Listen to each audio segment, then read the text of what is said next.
നയപരമായി ഉണ്ടായ മിസ്റ്റേക്കും നമ്മളുടെ സംസ്കാരത്തിൻ്റെ ഭാഗമായി ഉണ്ടായ മിസ്റ്റേക്കും രണ്ടായി തരംതിരിച്ച് കാണാൻ ഉദ്ദേശിക്കുന്നത്.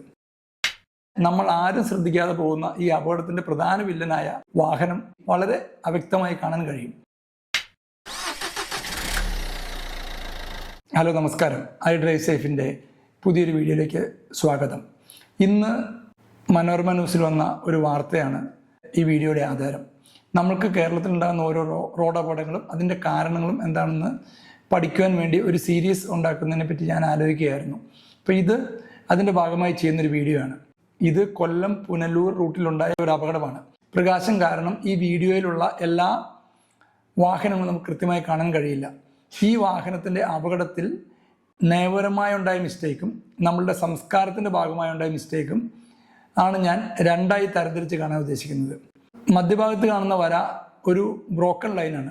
അപ്പോൾ എല്ലാവരുടെയും ധാരണ അവിടെ ഓവർടേക്ക് ചെയ്യാം എന്നാണ്. പക്ഷേ അത് ഓവർടേക്ക് ചെയ്യാൻ പറ്റാത്ത ബ്രോക്കൺ ലൈനാണ്. രണ്ട് തരം ബ്രോക്കൺ ലൈനുകളുണ്ട്. റോഡിൽ മധ്യഭാഗത്ത് വരയ്ക്കുന്ന വരയുടെ നീളം കൂടുതലും അവയ്ക്കിടയിലുള്ള നീളം കുറവുമാണെങ്കിൽ അത് ഒരു വാണിംഗ് ഏരിയ ആണ്. അവിടെ ഓവർടേക്കിംഗ് വളരെ സൂക്ഷ്മതയോടുകൂടെ മാത്രമേ ചെയ്യാൻ പാടുള്ളൂ. ഇവിടെ വളരെ നീളം കൂടിയ വരയും വരകൾക്കിടയിലുള്ള ഗ്യാപ്പ് വളരെ ചെറുതുമാണെന്ന് കാണാം. അതായത് അതൊരു വാണിംഗ് സോണാണ്. ഈ വശത്ത് നിന്ന് ഓവർടേക്ക് എത്തുന്ന സ്വിഫ്റ്റ് കാരണം, എതിർവശത്ത് നിന്ന് ഓവർടേക്ക് എത്തുന്ന ഓട്ടോ കാരണം നിയമപരമായി തെറ്റുകാരാണ്. രണ്ടാമതൊരു കാരണം നമ്മൾ ശ്രദ്ധിച്ചാൽ എതിർവശത്ത് റോഡിൽ നിയമവിരുദ്ധമായി പാർക്ക് ചെയ്തിരിക്കുന്ന ഒരു ഓട്ടോക്കാരനെ കാണാം. അയാളും നിയമപരമായി തെറ്റുകാരനാണ്. അപ്പം നിയമത്തിൻ്റെ കണ്ണിൽ ഇതിൽ 3 തെറ്റുകാരുണ്ട്. 4 തെറ്റുകാരുണ്ട്. ഒന്ന് നിർഭാഗ്യവശാൽ മരണപ്പെട്ട ഓട്ടോ ഡ്രൈവർ, എതിർവശത്ത് നിന്ന് വന്ന സ്വിഫ്റ്റ് കാർ, അതുപോലെ റോഡിൻ്റെ വശത്ത് നിയമവിരുദ്ധമായി പാർക്ക് ചെയ്തിരിക്കുന്ന ഓട്ടോ, ആ ഓട്ടോയുടെ തൊട്ടു പുറകെ വന്ന മറ്റൊരു കാർ. ഇവർ 4 പേരും സത്യത്തിൽ തെറ്റുകാരാണ്. ഓട്ടോയുടെ തൊട്ടു പുറകെ വന്ന കാറുകാരന് പ്രത്യേകിച്ച് ഈ അപകടത്തിൽ റോളൊന്നുമില്ല. പക്ഷേ നമ്മൾ ആരും ശ്രദ്ധിക്കാതെ പോകുന്ന ഈ അപകടത്തിൻ്റെ പ്രധാന വില്ലനായ ഒരു വാഹനം വളരെ അവ്യക്തമായി കാണാൻ കഴിയും. അത് ഈ ഓട്ടോയ്ക്ക് പിറകിൽ വന്ന കാറിൻ്റെ പിറകിലൊരു കാറുണ്ട്. ആ കാറ് ഈ അപകടത്തിന് ഒരു പ്രധാന തെറ്റുകാരനാണ്. ഇവിടെ നമ്മൾ റൂട്ട് കോസ് അനാലിസിസ് നോക്കുമ്പോൾ നയപരമായി 4 പേര് തെറ്റുകാരാണെന്ന് നമ്മൾ പറഞ്ഞു. എന്നാൽ നിയമപരമായി തെറ്റുകാരനല്ലാത്ത 2 ആളുകൾ ആണ് ഈ അപകടത്തിൻ്റെ പ്രധാന വില്ലന്മാർ. ഒന്ന് സ്ലോയിൽ വന്ന ഈ ബസ്സാണ്. ഓട്ടോയുടെ പിന്നിൽ വരുന്ന കാറിൻ്റെ പിന്നിൽ ഒരു കാറുണ്ട്. ആ കാറ് വളരെ സ്ലോയിലാണ് വരുന്നത്. അതുകൊണ്ടാണ് ഈ ഓട്ടോയും മുമ്പിലുള്ള കാറും അവരെ ഓവർടേക്ക് ചെയ്ത് ലൈൻ ക്രോസ് ചെയ്ത് വരുന്നത്.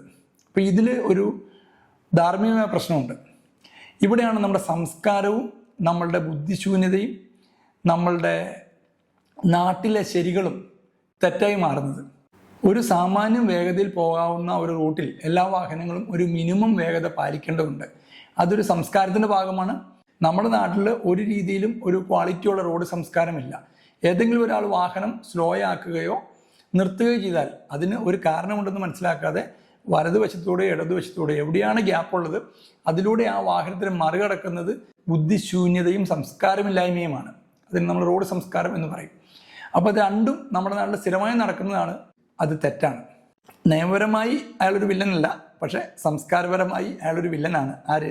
ഓട്ടോയ്ക്ക് പുറകിൽ വന്ന കാറിൻ്റെ പുറകിൽ വന്ന കാറുകാരൻ. അയാൾ വളരെ സ്ലോയിൽ പോകുന്നത് കൊണ്ടാണ് ഇവർ ഓവർടേക്ക് ചെയ്തത്. അപ്പോൾ സ്ലോയിൽ വന്നാൽ നിയമവിരുദ്ധമായി ഓവർടേക്ക് ചെയ്താൽ അവർ ചെയ്ത തെറ്റിന് നമ്മൾ ന്യായീകരിക്കുകയല്ല. പക്ഷേ നമ്മുടെ നാട്ടിൽ നടക്കുന്ന രീതി ഇങ്ങനെയാണ്. റോഡ് മര്യാദ അനുസരിച്ചും അയാൾ അത്ര സ്ലോയിൽ വാഹനം ഓടിക്കുന്നത് ഒരു ഗുരുതരമായ തെറ്റാണ്. അപ്പോൾ ഇവിടെ നമുക്ക് എന്ത് ചെയ്യാൻ കഴിയുമെന്നുള്ളതാണ്. ഇവിടെ നമുക്ക് കൊടുക്കാൻ പറ്റുന്ന ശക്തമായ ഒരു അവയർനെസ്സും വാണിങ്ങുമാണ്. അപ്പോൾ ഇത് എന്താണ് നമ്മൾ പോലീസ് ഉദ്യോഗസ്ഥർ ചെയ്യേണ്ടതെന്ന് വെച്ചാൽ ഈ സീൻ ഓഫ് ക്രൈമിലുള്ള മുഴുവൻ വാഹനക്കാരെയും വിളിച്ചു വരുത്തണം. ആ പാർക്ക് ചെയ്തിട്ടിരിക്കുന്ന ഓട്ടോക്കാരൻ, ഓപ്പോസിറ്റ് വന്ന സ്വിഫ്റ്റ് വണ്ടി, അവിടെ ഉണ്ടായിരുന്ന ബസ്, ഓട്ടോയുടെ തൊട്ടുപുറകെ വന്ന കാറ്, അതിന് പിന്നിൽ വന്ന കാറ്. അപ്പോൾ 6 വാഹനങ്ങൾ ആ ക്രൈം സീനിലുണ്ട്. ഈ 6 വാഹനത്തിൻ്റെ ഡ്രൈവർമാരെയും വിളിച്ച് ഈ കാര്യങ്ങൾ വിശദമായി പറഞ്ഞ് മനസ്സിലാക്കിയിട്ട് ഈ അപകടത്തിൽ ഒരു വ്യക്തി മരിച്ചു പോയതിന് ഓരോരുത്തർക്കുമുള്ള പങ്ക് എന്താണെന്ന് ബോധ്യപ്പെടുത്തി അവരത് ബോധ്യപ്പെട്ടു എന്ന് അറ്റ്ലീസ്റ്റ് ഒന്ന് എഴുതി മേടിച്ച് ഇനി ഇത് ആവർത്തിക്കില്ല എന്ന് ഒരു കമ്മിറ്റ്മെൻ്റ് എങ്കിലും മേടിക്കാൻ നമ്മൾ തയ്യാറാകണം. ഇങ്ങനെ നമ്മളൊരു 100 കേസിൽ ചെയ്തു കഴിഞ്ഞാൽ തന്നെ ഇതൊരു വലിയ വാർത്തയായി മാറും. അങ്ങനെ മാത്രമാണ് നമുക്ക് ഒരു റോഡ് സംസ്കാരം ഇതിൽ കൊണ്ടുവരാൻ കഴിയുള്ളൂ. എല്ലാവരും സുരക്ഷിതമായി വണ്ടി ഓടിക്കാൻ ശ്രദ്ധിക്കുക.